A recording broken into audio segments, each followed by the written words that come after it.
ئەم کاتتان باش لە جیهان مۆتۆرسەوە لەگەڵتانین لە لقی سەرەکی ڕێگای کەرکووک.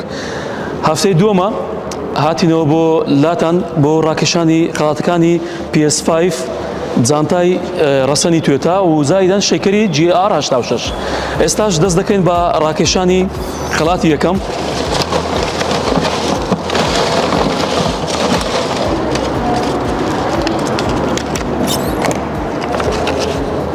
خالد عەبدوڵڵا عەلی پیرۆزە خەڵاتی PS5ەکەی بردەوە، پیرۆزبایی لێ دەکەین. دووبارە خەڵاتی جانتایەکە ڕادەکێشین.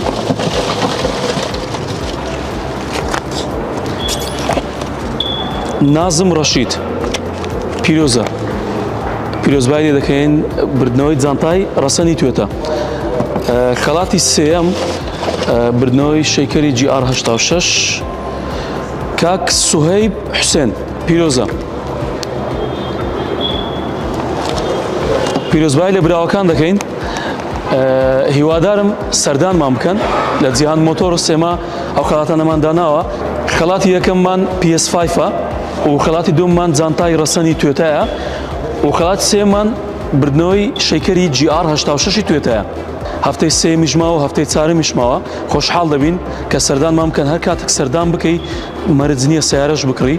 هەر سەردانی شەریکەت کرد ناو دەستە ناو تیری پشک بۆ بردنەوەی ئەم خەڵاتانە. ڕێزمان هەیە و بەخێر بێن. بەخێر بێنەوە بۆ هەفتەی دووەمی خەڵاتەکانی جیهان مۆتۆرس لە مانگی 12. ئێستا لە هەفتەی دووەمین لە لقی مەخموور. بزانین خەڵاتەکانی یەکەم و دووەم و سێمی هەفتەی دووەمی خەڵاتەکانی جیهان مۆتۆرس لە بۆ چێ دەردەچی. دەبی ئەوڕۆ چێ بەختێبی PS5 چی باتەوە. بزانین خەڵاتی یەکەم لە بۆ چێ دەردەچی. خەڵاتی یەکەم لە بۆ چێ دەرچوو کاک ئیسماعیل سیامەند، کاک ئیسماعیل پیرۆزە. خەڵاتی یەکەم بۆ خاوەنی PS5ەکە. بزانین دووەم چێ دەردەچی.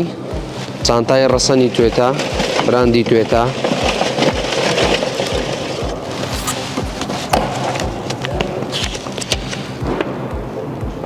کاکە یونس مەولود پیرۆزە کاک یونس، بووی بە خاوەنی خەڵاتی جانتای توێتە، جانتای ڕەسەنی براندی توێتە.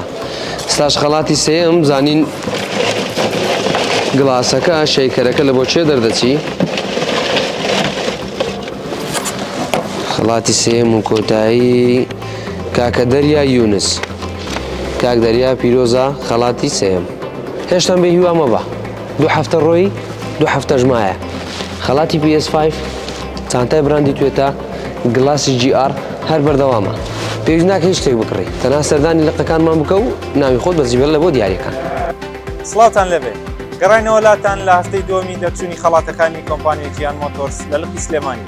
بۆم هەفتەیەش بزانین کێ بەختیاوەرێ بێ بۆ دەرچوونی خەڵاتەکانی کۆمپانیای جیهان کە بریتیە لە شەیکەرێکی ڕەسەنی توێتە، جانتایەک تایبەت بە تۆیۆتا لەگەڵ پلەیستێشن 5.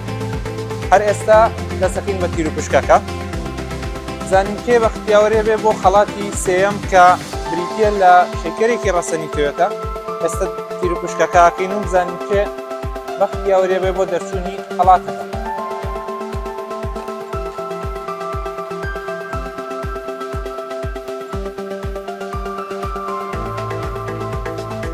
بەڕێز میلاد مودریس، بەڕێز میلاد مودریس بۆ خاوەنی کوپێکی ڕەسەنی تۆیۆتا.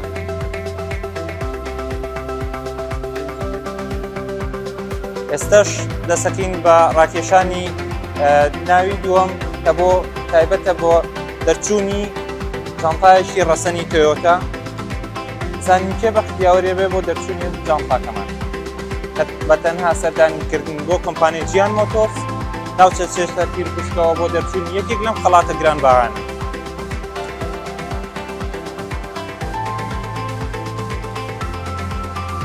بەڕێز ئاوات محمود قادر، بەڕێز ئاوات محمود قادر بۆ خاوەنی جانتایەکی ڕەسەنی تۆیۆتا.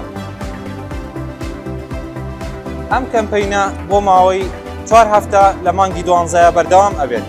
هەموو هەفتەیەک ئەم خەڵاتانە ئەبێتە بەختیاوەری تۆ بۆ دەرچوون بۆی ببیتە خاوەنی ئەم خەڵاتانە بە تەنها سەردانیکردن بۆ کۆمپانیای جیهان مۆتۆرس ئەبیتە یەکێک لە براوەی ئەم خەڵاتانە. و ئێستا دەسەکەین بە تیرپوشکی کۆتایی کە خەڵاتی یەکەممانە ئەویش پلیستیشن 5ێکە زانین چێ ئەبێتە بەختیاوەری ئەوەی کە خەڵاتی یەکەمی بۆ دەرچێت کە پلیستیشن 5ێکی گران بەهایە.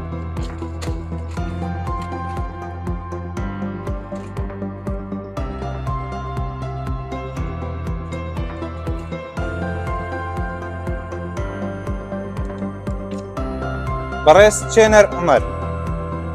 چێنەر عومەر بۆ خاوەنی پلیستیشن 5ێک لە کۆمپانیای جیان مۆتۆرس. پیرۆزیان بێت ئەم براوانە بوونە خاوەنی خەڵاتەکانی هەفتەی دووەمی کۆمپانیای جیان مۆتۆرس.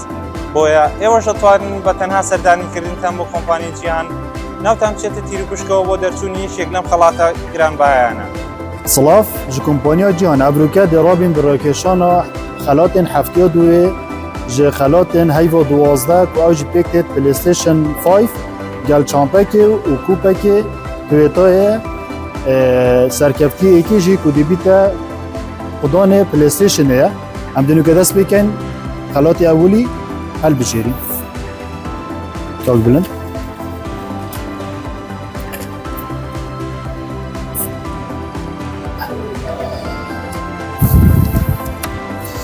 خەلاتێکی ku ew jî dibîte PlayStation 5 danî Efram Mansur. Kabulî nîşo kamîrê bide. Nêzik e.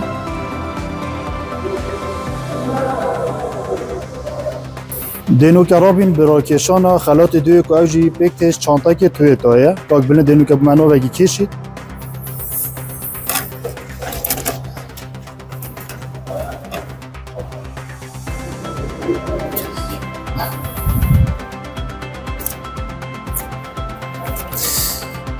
دشتی محمد اسماعیل بو برای خلاته چانتاکا توی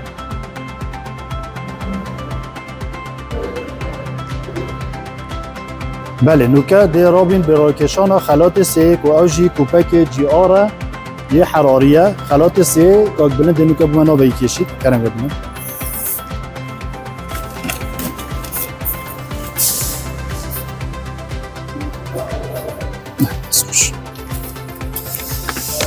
خالد عمر سین بو خلات خدان خلات توپی حراری